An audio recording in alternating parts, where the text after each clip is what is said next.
അബ്ദുൽ അസീസ് റളിയല്ലാഹു അൻഹു കണ്ടിട്ടില്ലേ, രണ്ടാലും മറന്ന് പറയപ്പെടുന്ന അഞ്ചാം ഖലീഫ എന്ന ഖ്യാതി നേടിയ മഹാനായ ഉമർ ഇബ്നു അബ്ദുൽ അസീസ് റളിയല്ലാഹു അൻഹു ഈ ബറാഅത്തിന്റെ രാത്രിയിൽ പാതിരാവിന്റെ സമയത്ത് പാതിരാവുകളും പകലുകളാക്കി മാറ്റുന്ന ഉമർ ഇബ്നു അബ്ദുൽ അസീസ് ലോകം മുഴുവനും സുഖനിദ്രയിലായി ആണ്ടുപോകുമ്പോ, എത്ര തഴുകി തലോടുമ്പോ, എല്ലാവരും കിടന്നുറങ്ങുമ്പോ പാതിരാ സമയത്ത് എഴുന്നേറ്റ് കൊണ്ട് നിസ്കരിക്കുന്ന ഉമർ ഇബ്നു അബ്ദുൽ അസീസ് റളിയല്ലാഹു അൻഹു തന്റെ നയനങ്ങളിൽ നിന്ന് ബാഷ്പകങ്ങളെ ചാരിട്ടൊഴുക്കിക്കൊണ്ട് അല്ലാഹുവിന്റെ മുമ്പിൽ നിസ്കരിച്ചു കൊണ്ടിരിക്കുകയാണ്.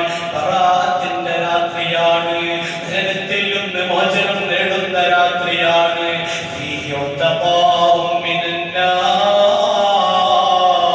ആ രാത്രിയിൽ ലക്ഷോപലക്ഷം ജനങ്ങൾക്ക് അല്ലാഹു നരകമോചനം ഓഫർ ചെയ്യുന്നുണ്ട്.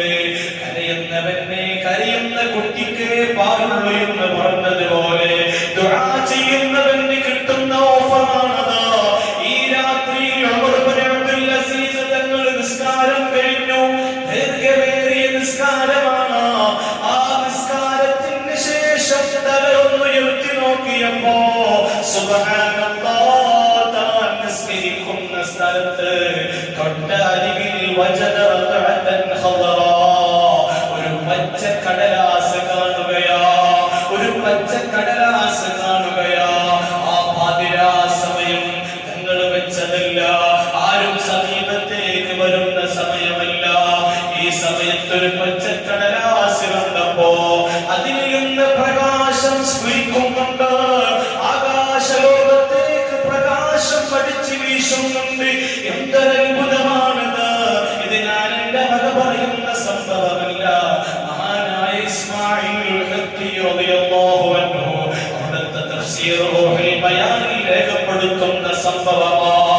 ആ മഹാനായ ഉമർ ഇബ്നു അബ്ദുൽ അസീസ് തങ്ങൾ ഇതെന്ന് തുറന്നു നോക്കിയപ്പോ അതിൽ എഴുതിയിട്ടുണ്ട്, ഹാദിഹി ബറാഅത്തുൻ മിനന്നാർ, ഇത് നരകമോചനത്തിന്റെ കത്താ, നരകമോചനത്തിന്റെ സാക്ഷ്യപത്രമാ.